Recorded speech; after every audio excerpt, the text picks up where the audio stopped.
Municipality సమాచారాన్ని బయటకు leak చేయవద్దని ఎమ్మెల్యే పాసం సునీల్ కుమార్ ఆదేశించారు. సమాచారాన్ని లీక్ చేసిన వారి ఉద్యోగాలు ఊడతాయంటూ అధికారులకు వార్నింగ్ ఇచ్చారు. నెల్లూరు జిల్లా గూడూరు మున్సిపల్ కార్యాలయంలో పారిశుద్ధ్య కార్మికులకు యూనిఫామ్ పంపిణీ కార్యక్రమంలో ఆయన పాల్గొన్నారు. ఎవరూ చేయలేని సేవ మున్సిపల్ కార్మికులు చేస్తున్నారని వారి సేవలను కొనియాడారు. వైసీపీ హయాంలో గూడూరు మున్సిపాలిటీ అస్తవ్యస్తంగా మారిందని దుయ్యబట్టారు. తాగునీటి సరఫరా చేయడంలో గత ప్రభుత్వం విఫలమైందని ఎమ్మెల్యే విమర్శించారు.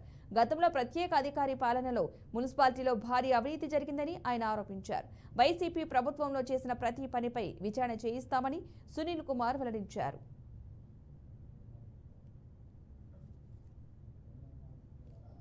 మున్సిపల్ చైర్మన్ గా ఇక్కడ ఈ స్థానంలోనే ప్రమాణ స్వీకారం చేశారు. తర్వాత మళ్ళీ ఒకసారి ఎమ్మెల్యేగా గెలిచారు. మళ్ళీ ఇప్పుడు మీ పోరాటంలో నేను కూడా ఇక్కడ కూర్చొని మీ సమస్యల కోసం ప్రతిపక్షంలో నేను కూడా పోరాడి మళ్ళీ ఈరోజు మీ సమస్యలు పరిష్కరించే ఎమ్మెల్యేగా మళ్ళీ మీ ముందుకు వచ్చారు.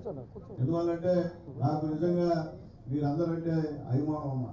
మీరు లేకపోతే మొత్తం ఆగిపోద్ది. ఎవరికి మనకు తెలియదు. అది ఆనాటి పాలకులు చేశారా, అధికారులు చేశారనేది కూడా తేలాల్సిన పరిస్థితి కూడా ఉందని చెప్పి నేను తెలియజేస్తాను. ఆ డబ్బులుంటే మీకు మళ్ళీ ఒక 3 సార్లు యూనిఫామ్ ఇచ్చు బతికేసిన డబ్బులుంటే ఆ విధంగా మున్సిపాలిటీ దోచుకున్నారని చెప్పి మేము తెలియజేస్తున్నాం. అది కూడా ఏం తిన్నారు ఏంటని కూడా త్వరలో మీ అందరూ కూడా ఖచ్చితంగా మీటింగ్ పెట్టి ఎక్కడ ఏ టైంలో ఎంత తిన్నారు, ఏ పద్ధతిలో తిన్నారని కూడా ఖచ్చితంగా మీ అందరూ కూడా మేము తెలియజేస్తామని చెప్పి నేను తెలియజేస్తున్నా. ఇది ప్రజల డబ్బు. ఇక్కడ షోకులు చేసుకుని ప్రజా డబ్బులు దుర్వినియోగం చేస్తే సహించే పరిస్థితి